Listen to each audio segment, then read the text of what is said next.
This is going to be a wild episode. I'm having work done at my house. You're going to hear a lot of construction in the background. I apologize for that ahead of time. Amy Maneker does a phenomenal job working through it, but it's still there, especially at the end. You'll hear flat out the jackhammers going and those kind of things. But a great episode. Enjoyed the conversation. Remember two things. Clip Notes is live. If you want to stay current, keep your team current. Best way to do that, send an email to clipnotes@thisweekinhealthit.com. Fastest growing list we've had. It's up over 400 people already who have signed up for Clip Notes. Don't miss out. Get signed up. And also, we want your feedback. This is going to be the last week for this form being available and your chance to sign up and receive the Moleskine black notebook with the This Week in Health IT logo. And you can get to that form, thisweekhealth.com/300. Now, on to the show.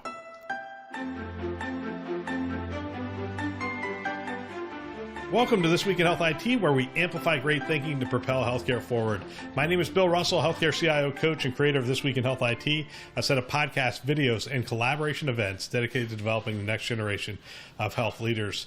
This episode and every episode since we started the COVID-19 series has been sponsored by Sirius Healthcare. Now we're exiting that series, and Sirius has stepped up to be a weekly sponsor of the show through the end of the year. Special thanks to Sirius for supporting the show's efforts during the crisis and beyond. Some topics are worth coming back to over and over again because they are front and center for anyone who's in health IT. And one of those is EHR satisfaction. And what I did is I reached out to Amy Maneker, who was a guest on our show in the first year. And she's been doing a lot of work around this topic for various health systems. She also partners with the Arch Collaborative around this work as well. And we have a great discussion. Again, bunch of background noise. I apologize for that. But again, Amy is phenomenal. Appreciate her content and her wisdom.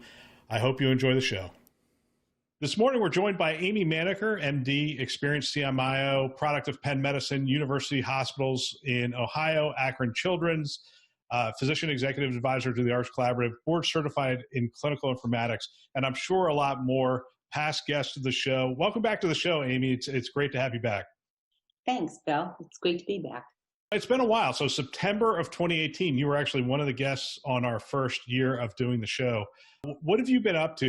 This seems like a huge question. What have you been up to since the last time we visited? But I'm sure you've been up to a ton since the last 6 months. I've actually had more go on in the past 2 years than I had probably in the 5 years previous to that, which has been exciting, a little bit overwhelming, but has added a lot of wisdom. Like I feel like I'm much wiser. I don't want to add the older part to that comment, though. So what have I been doing in the past 2 years? So I did an engagement with a consulting firm internally to help them help develop their offerings to address user satisfaction and developing physician informatics teams and governance and ownership. Then I went on from there to be a CMIO advisor at New York Health and Hospitals during wave 6 of their go lives, largest public health system in the U.S., phenomenal, impressive new CEO there who has really, their mission is just so impressive. And it was a real joy to be a part of that in my hometown. And from there, I went to be a CMIO at the largest health system in New Jersey while they implemented one of their districts, like regions, they call it. And I was there. So each of these are long engagements. And then after that, fortunately, it was before the pandemic. I took some time off to deal with an ailing parent, and then the pandemic hit. And so now I have been, since the pandemic, based in Cleveland. Sorry about that. Sorry, a little technical hiccup. And doing a variety of things, still spending some time with the Arch Collaborative. In fact, that's my next meeting today. Also working with a startup, a healthcare technology startup that has a new AI, artificial intelligence directed towards healthcare based on quantum mechanics. So it takes into account probabilistic reasoning. So that's been exciting and fun. Wow. One of the things I find interesting, when I became a CIO for a health system and I was there for about 6 years, I used to make the comment, and I don't want anyone to take offense at this. There's a certain aspect of this that's true. I felt like every day I was the CIO, I got dumber. And part of that was there was so much work to do and I was so engrossed. I didn't have as much time to read. I didn't have as much time to network and to talk to people. And they said, what's the alternative? I said, when I was a consultant, one of the crazy things about that was I would visit 50 different organizations and I'd see all the different ways that these really smart people were doing things, and I get to engage with them. And I just felt like I became smarter by interacting with 50 different organizations than being within one. Not saying that it's better. I'm just saying that was one of the benefits of being in the consulting realm, was just talking to a lot of different people. Is that what you're finding? Yeah, that's what I think I meant by wisdom. That I, working in the largest public health system and then working in the largest health system in New Jersey internally for months and months, really wildly different ends of the spectrum, but really gave me a lot of wisdom and knowledge. And now that I have a little more time, you're right, you have time to read, time to catch up. One of my hobbies, I'm using air quotes, and I'm a nerd from way back, and most people know that, is I'm fascinated by living through an pandemic that's evolving before us. So I've become like the expert on COVID. I attend all these grand rounds, and even though I have a family of doctors here, they all call me like, okay, what's the COVID update? So I've spent a lot of time keeping up to date and doing stuff with informatics, learning a lot about AI, but also COVID. Yes, you're right. Sometimes when you're head down, focusing on keeping an organization afloat, it's hard to keep up on what's going on nationally or internationally. And that's been a gift for me recently, the ability to keep up nationally and internationally. I'm gonna push in on that topic a little bit. We're gonna get to talking about really the experience. I'm going to use physician burnout as a backdrop. We're going to talk about the Arch Collaborative. We're going to talk about the just other elements of physician burnout. We're going to talk about clinical informatics. So those are just some of the topics to give people. But I want to push in a little bit. You're the COVID expert. One of the things I wanted to talk to somebody about, and I realize it's in air quotes, you're not the COVID expert, but I'm just for my family. Right. I said that I meant for my. But you're also a physician. So have you looked at previous pandemics and the things that are the same or different? Like when we look at the Spanish flu and this, what corollaries can be made between Do you know what one of the most fascinating things was? So there's a gentleman who wrote a book called, I've forgotten it. A well-known book came out 10 years ago, and I've just forgotten the title. And when he was asked, someone said, what was the most notable thing learned, or should have been learned, I guess we should say, about the influenza epidemic, was transparency. There was a wild lack of transparency. And when I read about the 1918 pandemic, I felt like I was going to learn all the things that they did better. And in reality, they made the same mistakes. In fact, the same gentleman, the author, when someone said, don't you think we should learn from history? He said, no, I believe that the only thing you learn from history is that we don't learn from history. I forgot, it's a quote of someone. And so isn't that fascinating? And that apparently Wilson, the president, never mentioned publicly the pandemic. Oh, really? Yeah. And he was so focused, although you have to give him credit, it was right at the end of World War I. And so he was so focused on getting the nation recovered from World War I that he didn't want to derail it by this pandemic. So now I obviously wasn't there, but according to this author who's, the expert on the 1918 what they call the Spanish influenza pandemic, that there was a lack of transparency. That was one of the greatest faults of that pandemic. That's interesting. It's fascinating because one of the things I try to stay away from these, first of all, I try to stay away from clinical topics because I'm not a clinician, but second of all, I try to stay away from these potentially controversial topics. But transparency is an interesting concept. Yeah, I was afraid to say it. We have a problem with transparency just within the four walls of the United States, just the boundaries of the United States. But a pandemic doesn't exist within the boundaries of the United States. It exists around the world. So we're not just talking transparency within the US, we're talking about transparency across many nations, many types of ways of delivering care and those kind of things. That's a huge, we're talking about public health globally. That's a huge lift. Yeah, although I believe that when he talked about transparency, he was talking about in the US, because I don't know that there's that much known about the 1918 pandemic around the world, to that level of granularity. Yes, anyway, I found that absolutely fascinating. And that a lot of the things that we're living through were the same things that went on in 1918. And for better or worse. Isn't that an interesting comment? We'll have to, we are going to learn so much, and we're even going to delve into some of this topic in terms of physician burnout. But yeah, as we were talking earlier, some of this, the story hasn't been written. We don't, It's not. We don't know some of it. But all right, let's go to physician burnout, huge topic. The last time you and I got together, we talked about the Arch Collaborative. In fact, you introduced me to the Arch Collaborative the last time we talked. I went on to have Taylor Davis on the show, and several other people have come on to talk about their results around the Arch Collaborative because it has done so much good work within the industry. And you talked about IT spend, voice recognition, scribes didn't correlate to user satisfaction. And we talked about that a little bit. Then you shared how personalization, training, and ongoing ownership and engagement were the keys to satisfaction. That was 2018. What have we learned since then? So the three tenets that come out of the data. So there have been the Arch Collaborative. Let me back up. One, I'm not going to call it burnout. I'm going to call this user satisfaction because I think physician burnout is a much bigger topic. And for the bigger topic, I look to the experts like Stanford and Tate Shanafeld and all the components. But I think the EHR plays a role in burnout. Sometimes it's because it's part of the cause, but sometimes it's where it's a symptom of the disease. So if there's more regulatory requirements put on the physician, you'll see it in the EHR, so they'll blame the EHR. Or if the physician is asked to be doing all these mundane tasks that really could be offloaded if we did team-based care, they'll feel it in the EHR. So I don't think you have to separate it out. And so then I try to talk about user satisfaction in the EHR because I think that's more what we can focus on. The Arch Collaborative is just one tool. There are many organizations who are addressing user satisfaction and may or may not be using the Arch Collaborative. What I like about it is it's a survey tool, and it basically says, hey, does your EHR allow you to provide quality care? And if so, why or why not? What are the components?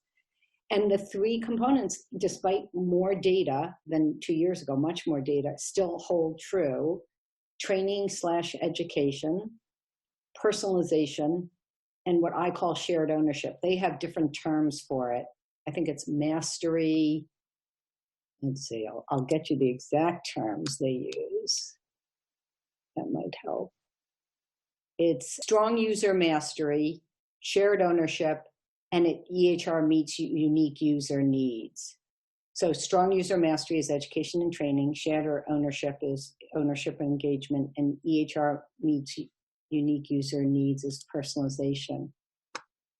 And I think it's whether you do the Arch Collaborative or not, or get this data, I think that is becoming more standard understanding. So Judy Faulkner recently spoke at a forum at the Cleveland Clinic called Ideas for Tomorrow. And somehow it's been all over. I actually saw it because I'm connected to the Cleveland Clinic, but what she mentioned there has been seen everywhere on Twitter. And she even talked about, hey, you have to have ongoing education. And she talked about personalization. She talks about shared ownership they're very specific. They have one flavor of it at Epic, or they have one term, physician builder. I think there's many more ways to do physician ownership and engagement beyond the builder, and that can be vary between organizations, and it can even vary within an organization. So the orthopods may have a physician who's involved in a certain way, and the primary care providers may have a different. In fact, one of my compatriots says, we don't use the title physician builder.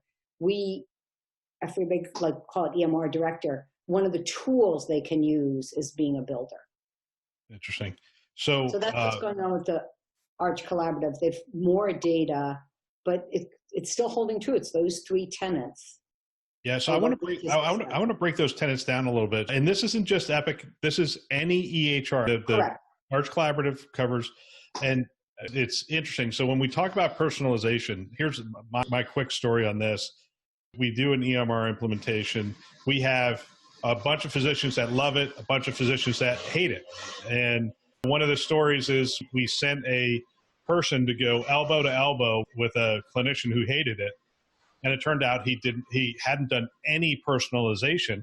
And when the physician champion came back to me, he essentially said, if I ran that same build that he was running off of, I would hate my job just as much as he does. And so talk to us about personalization. What is available to us? What can we actually do in the areas of personalization?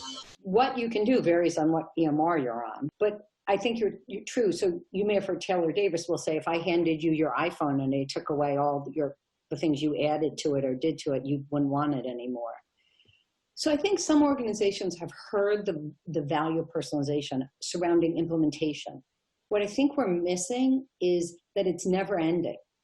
So one, there's a new med, or there's a new workflow, or you see a new type of patients, or the software gets upgraded, or you change what you're doing. The personalization is ongoing.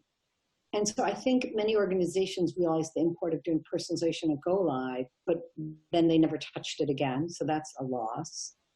And then I agree that some people don't do it. And then some people don't even understand what the value of it is. And so they need help for someone to tell them, a compatriot. And so particularly with Epic, not everyone has to do the personalization. So I can create all kinds of cool things and share them. So I'll give you I'm a PZR doc, and I'll give you a goofy example that resonates with physicians, is during a time a season when we give a lot of eye drops, I would create a favorite where it was right eye, left eye, both eyes. And so that it was one click. And when some people just couldn't wrap their head around the value of that. But if I told it to them and say, hey, I built out the most common eye drops, right eye, left eye, both eyes, or I built out the steroids, common topical steroids, and I write what strength they are and insurance. Oh, I need this one for this insurance plan, and I need that one because once you look it up once, you don't want to ever look it up again. And one, if it's someone in a different specialty, they'll look at me and say, oh, I just thought of the things that would help me. Two, if it's someone in your specialty, you don't all have to personalize it. One person can do it for you and share. So I think personalization, the take-home message is, I would say it's not one and done, it's ongoing. Two, not everyone can wrap their head around of what they need to personalize and where, and nor should they have to. So they need someone to help coach them to where it would help them. And three, in certain specialties, you don't all need to do it. One person can do it and share with everyone. So a million years ago, when I was an PZD attending and we were implementing Eclipsis, so think how long ago that was, one of the ways that you personalize there is by building specific patient lists. And so I basically, when anyone was on at night, get a little quiet with anyone, I would say, oh, don't sign off, I'll go in and I'll build your lists. So I built them for anyone. This is long before you could share it. I would build them for everyone. Now, some people would then go on and say, oh, now that you taught me A, B, and C, I'm going to build through Q. Others would never touch it again. But as I said, not everyone would wrap their head around it. So personalization is a little bit more complex than it may seem at first blush. Did that help? Yeah, that does. So it's a little loud behind me. I'm going to try to get the questions in. What are some best practices you've seen around getting people together to share those builds, share what they're working on, and those kind of things? Have systems put together better frameworks for? I think that goes back to ownership and engagement. I think if you have a physician who part of their job is the EMR. Now, it doesn't, once again, it's like team-based care. Everyone should be operating the highest level of their license. I'm not saying that they should provide the at-the-elbow support, but if they have someone they could direct to provide the at-the-elbow support, but they're the person who's responsible for the upkeep of the specialty-specific, like, preference lists. They understand it. They like it. And if their job becomes it, they often are the person who will also create the personalization or help people understand where the value of personalization is. So I think the best practice ties into ownership and engagement of having someone at the specialty level or the practice level. It's very dependent on how you're organized, have that role. So at one organization, we called it the EMR medical lead. Now, remember, Epic has this thing of physician builder, and I say, no, there's all kinds of flavors. In that organization, it was the medical lead. So it might get a little louder behind me at this point. Give me an idea of around training. So a lot of different health systems have done training in different ways. What are some best practices in regard to initial training and then sustained ongoing training? So to be clear, I don't think we know that much as we should know or want to know someday. The Arch Collaborative is perception. It asks you how good your training was. So in Arch Collaborative data, it's clearly someone who cares, knows their workflow. And I've learned the hard way that physicians do not tolerate poetic license. So if you come up with, you're doing the training and you use something that doesn't make medical sense, they get totally derailed by that. They will not allow poetic license. So the training content, my belief is you really need a physician champion or expert to say what's going to be important, not that with collaborating with the trainers. Now, some of the vendors believe in having the physicians train, and I think that's great when you find that valuable and find someone who can do it and you can justify the doc's time. I think you can also have a physician just be responsible for the content and have the trainers train and be equally successful. Because, you know, some physicians aren't meant to be trainers or teachers, let alone cost of that.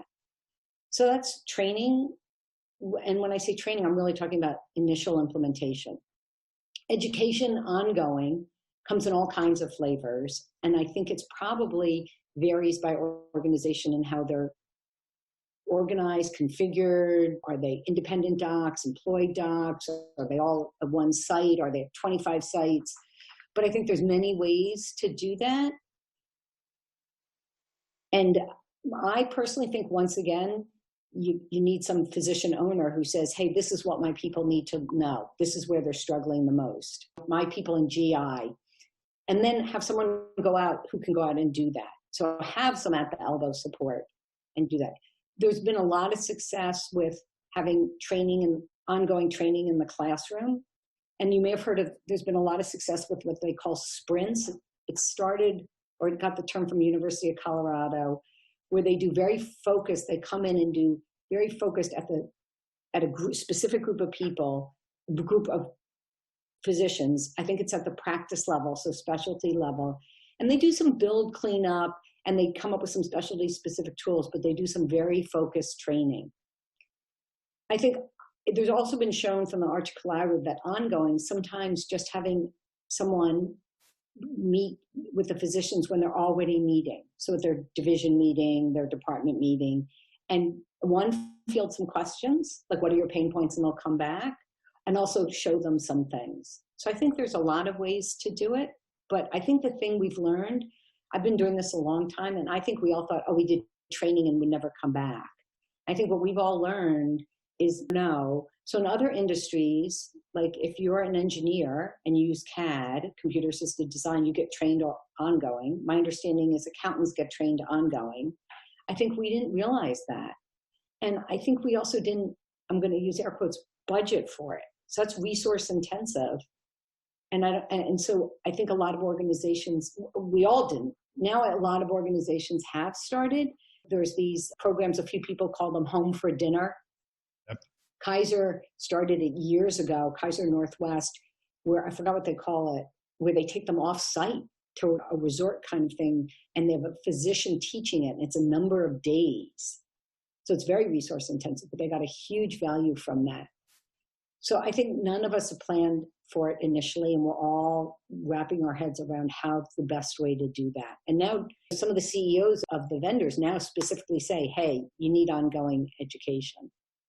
Yeah, the Home for Dinner programs, we've heard it from a bunch of different health systems. We did a thing called 60 Back, and we were measuring, can we give 60 minutes back to every clinician in their day? And at first, when somebody said 60 minutes back, I thought, oh man, that's pretty daunting. But then you realize making this change to the order set, making this change, each one of those adds, they start to add up very quickly. And before long, you're looking way past 60 minutes back, because that's how much time has been taken away with the regulatory burden and just the challenge. It's not even the time. Physicians hate, and I hate, clicking around looking. Yep. And so it's the frustration. And so we have found that when physicians know how the system works and do some personalization, they may actually spend more time in the system, because now they're not clicking around. Now they're actually delving into the patient's record and looking for trends and looking for what's going on in the past because they feel comfortable in it. So it's not always time, but that clicking around, not knowing what to do is just a horrible feeling and a time waste. So you've now been at a bunch of different organizations. Is the CMIO role distinct or different at each organization, or have you found they're pretty commonly wildly different? Really?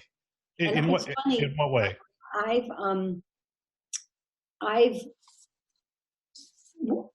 I've been a CMIO or in a CMI role for years, and like 6-8 years ago, I thought it would start to normalize. You look at organizations and you even ask, what is the CFO doing responsible for? It varies. Yep. But I feel like the CMIO is all over the map, from organizations that literally expect the CMIO to do at the elbow support, which I'm not above. I like that. But if you're at a big organization, that's not very cost effective. That's not scalable. Like, how many people are you really going to help? And then there are others where I've been where the CMIO is on the CEO's executive cabinet and is really doing the strategy and vision of how we're going to leverage technology to improve quality and value of healthcare. And everything in between.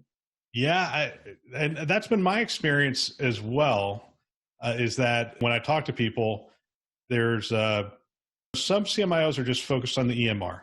That's what they do. They come in every day, and and that's a big job. It's a significant job, and it's constantly changing. There's constant needs for education, as you described. And then others really have a heavy focus on analytics and informatics and those kind of things. So they're spending a lot of time on the report side and on the dashboard side, and even somewhat on the research side. Are we going to see it normalize, or is it just going to be specific to each organization? I don't know. I would have thought it would have normalized. And I'm beginning to see in some of the more mature organizations, we're beginning to see, when we go back to this whole idea of ownership and engagement, more physicians with roles. So I see more and more, I'm the lead for GI. Remember I talked about one organization called it Epic Medical Lead, or another one calls it, I think, the Medical Director. And then they have more associate CMIOs, and they'll say, oh, my associate CMIO handles analytics, or my associate CMIO handles ongoing education and training, because not one person can do that all. So that's what I'm seeing in the more mature organizations. The younger, or not even younger, just ones who just aren't getting there, they still have the CIO owning these clinical things. And I'm always like, is that really the right role for the CIO, who has so many other important things to do? And the CMIO is really, as I said, I couldn't believe it, but I've seen large organizations where the CMIO basically was there to do elbow support. Yeah, so with the Arch Collaborative, we're now entering a couple years into it. So we're probably doing second and third surveys of some health systems. Have we seen significant progress in the area of experience and satisfaction amongst the clinicians?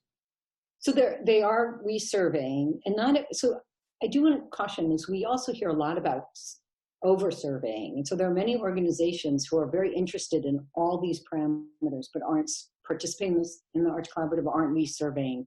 And many of them will cite, they feel that their users are just survey is not where they want them to focus their time and energy, or maybe they survey them too much. So I do want to throw that out there. Yes, we are seeing there's resurveys, and with Arch Collaborative data, we do see some wild success stories when people do some really interesting things to intervene, which we can talk about. And then we see some who, they don't move much. Some of those have been that even though they did a lot about the EHR, there were other detractors. So when people are unhappy, so people were being asked to work more hours or less control of their schedule. And when they delved into it, those are things that contribute to burnout. And so when you ask people how they feel about their EHR, if you're miserable. So there are some that they didn't see an improvement that they felt were due to competing factors. There were very few, I think there may have only been one to date that got worse. And also there was like an explained reason, a reason that could explain that. How's that? So give us an idea of some of the interventions. You said some interventions came in and really moved the needle. So one of my favorites is and I'm going to say who did, is Ortho Virginia. And the reason is it's orthopods in private practice. So not an even easy group to move. And one, they have a phenomenal leader who has always impressed me. And he has this, I'll show it to you. Here's the slide he shows them. This is climbing Denali. And he says, climbers of Denali, survival is your personal responsibility. High-risk activities like nuclear technology require awareness, skill, and commitment, and gratitude and contribution. So one, I think he's trying to tell these orthopods, like, you have some responsibility and ownership here. This wasn't just done to you. But then they also created a role that the acronym is PSS. It's like provider support something. And I think who rounds and job is to help the orthopods. But what they found was that early on, they wouldn't necessarily welcome the assistance. I think that's why their CMIO said, hey, you need to have some gratitude and contribution. And when people understood the role, the value of this role and embraced it, they saw a significant increase. So with that, it was changing the attitude. Hey, it's your responsibility, but we're going to provide you with the tools. Yep. So that are you finding that budgets change after an organization goes through the first survey process? I can't comment on that. I don't know that I know. I do know that people have talked about that. I know these sprints at University of Colorado is a significant budget. So I think what I have seen anecdotally, but I don't have data, is people doing, like the CMIO at University of Colorado, a place where I worked, we did a significant intervention because we had some other leverage. Oh, and a compatriot of mine in the Midwest, theirs was burnout. Ours was access and ambulatory. I don't know what Colorado's was. So they do something to intervene because they put their caboose on the freight train of the organization's big endeavor or big goal, which I am a huge fan of. They prove the value, and then they say, hey, this is great, but this is what it cost to do. And then I've seen those get funded. But yeah, it doesn't happen. None of these things happen for free, unfortunately. And I think it's going to be tough in this day and age when budgets are tight in healthcare.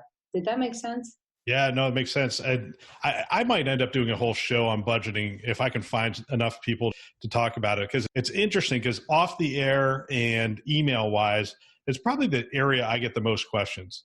Like, how did you get enough money to do training? And how did you get enough money to do whatever correctly? Because everything requires a certain amount of money to do it well. And then there's so many requirements in all these health systems in terms of where they need to invest their money. So it is a challenging area. I'm going to ask you a couple questions, which I'm not sure. Can I speak to the budget thing before you do that? Oh, please. I'm a huge fan when you're in a CMIO role, who often either don't have a budget or minimal one, of tying your caboose or your car on the freight train to an organization's larger goal. And so then you can at least do the pilot under that budget, or you're riding that forward wave. And that's where I've had success and I've seen success. Does that make sense? Oh, absolutely. So instead of saying, hey, I need more money for training, let's say the organization is addressing physician unhappiness. And you say, look, it's been shown you need better training. While you have that huge endeavor about physician dissatisfaction, can we do some training interventions? And when you show that value, then you can circle back and say, okay, that's really valuable. This is what it would cost to continue to do that. Can we so what are some other system-wide initiatives? Can we tie it to a quality initiative, do you think? Yeah, I think you could. You probably could. I've seen it most commonly tied to user satisfaction, physician dissatisfaction, burnout, or particularly in ambulatory. So in ambulatory, if the physician isn't efficient and can't move through things, the whole office stops. So while I'm an inpatient, if I'm not efficient, I'm just there later. But so I've seen in ambulatory, when they want to help improve access or efficiency, that you can intervene with the EMR and user satisfaction and get a lot of bang for your buck. I think you probably could do it for quality endeavors. If you say we're not doing great with VTE prophylaxis and the tools are in the EMR, but people don't know how to use them, we need to do some training. and then somehow make it bigger, you could probably do that. Hey, we're not hitting our quality marks because people aren't doing them in the EMR. We need to teach it in the EMR and spread that. I don't have an example of that, but I'm not saying it couldn't be done. Do you find that clinicians generally understand all the things the EMR can do? I mean, that's one of the things. No. Yes. So it's interesting because the EMR can do a bajillion things, literally. And what I find a lot is IT organizations struggling because a physician wants to bring something in and they're like, you realize that our EHR has that module or has that capability or those kind of things.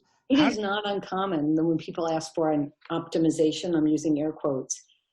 Let me speak two things, but it's actually there. But the other common thing in informatics is we need to focus on what they're trying to achieve, not what the user says they want.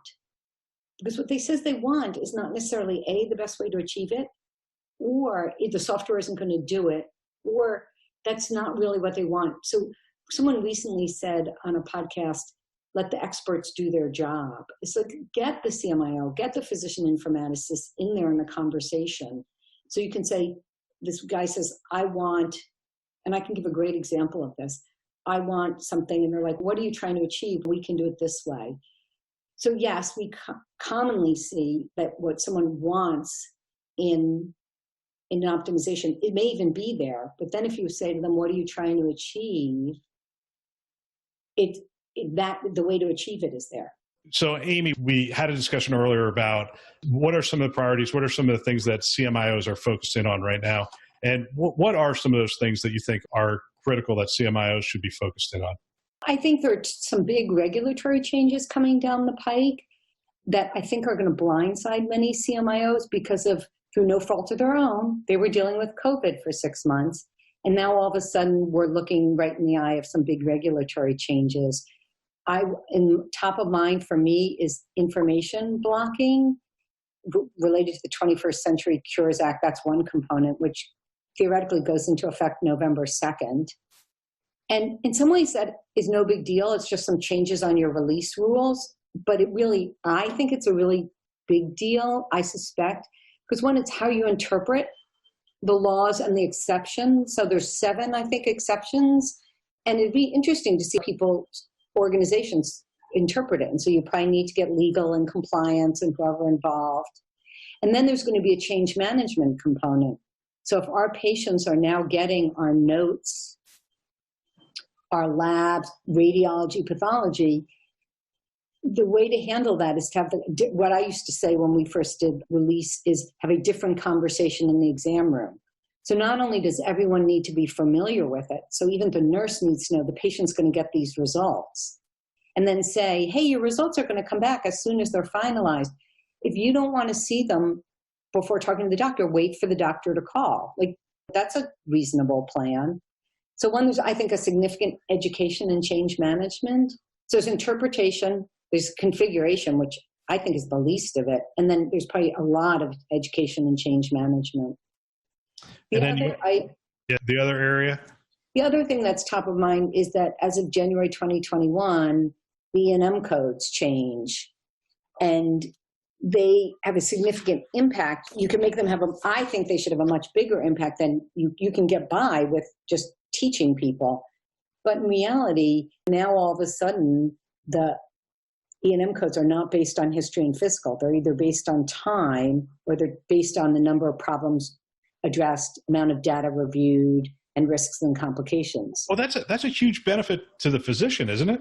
Oh, it's a huge benefit. But all those notes you created that blow all the information in, do you really want to still use them? So this is really an opportunity to rethink all the templates and to put the right information. And oh, by the way, this is related to what we talked about information blocking because the notes are going to the patient. So do you really want a horribly bloated note to go to a patient that really doesn't communicate? It's hard to figure out. So this is really an opportunity to reconfigure notes, which is a heavy lift. And then the other part goes back to we were talking about education. So many people use all the things that blow into the note as their way of reviewing it. So I look at the patient's meds, I look at their medical problems because it's all blown into the note. they don't need to be blown into the note, but now the doc needs to know how to efficiently and effectively review that information. Interesting. So it could be. Is that just ambulatory or is that acute and ambulatory? So my understanding is for now it's ambulatory. Sure, yeah, it has gotten extremely loud at my house. They're actually breaking concrete right now. So I can barely hear myself talk at this point. Amy, this is a fantastic conversation. I did want to go into COVID a little bit more and those kind of things. But as we were talking earlier, I realized, as you pointed out, this story has been written of the impact that COVID has had on physicians and on providers at this point. And that's probably a conversation that we're going to be having, but we'll have more data as we go into next year, I would think. I agree. One, we don't have the data. And as I mentioned, in many organizations, the normal congregation isn't happening. The normal resident workroom where everyone hung out and the attending dropped by and they traded stories, let alone they also said, hey, what do you think of this patient? What should I do? In many organizations, they aren't doing that. As like the Harvard hospitals aren't meeting, everything's by Zoom. So all that trading what they're experiencing isn't happening. So I don't even think, in my experience in the hospital, that people have even necessarily congregated to see what's going on. And I think that they really do feel the social isolation. Is a lot of my compatriots report that. I think I told you this anecdote. A friend of mine's a bench researcher at the med school, and she goes in. You don't see anyone. If you were going to talk to someone down the hall, you'll do it by phone or by, a video platform. She says, for 20 years, I always either saw at the coffee place or stopped and we had coffee together. I haven't seen since March.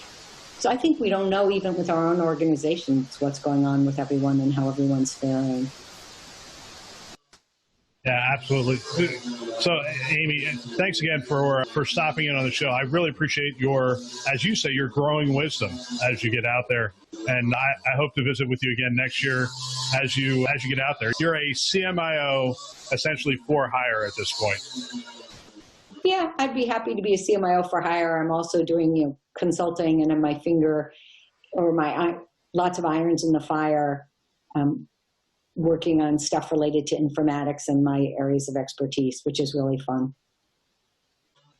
Fantastic. And I apologize to my listeners and I apologize to you for this background. I went and talked to them and they just looked at me like, we've got to keep working. So they're breaking concrete behind me. It's probably not the best studio right now. So if we have to redo it, you'll let me know. All right. Hey, thanks, Amy. Take care. My pleasure. That's all for this week. Don't forget to sign up for our clip notes. Send an email, hit the website.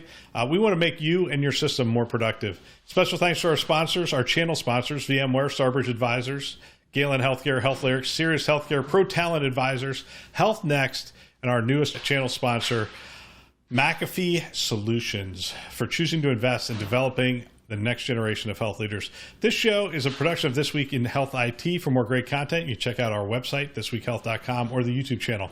If you want to support the show, the best way to do that, share it with a peer. In fact, sign up for clip notes, get those emails, send them on to your team members, peers within the industry, and let them know things that you have been getting value out of. Please check back every Tuesday, Wednesday, and Friday for more shows. Thanks for listening. That's all for now.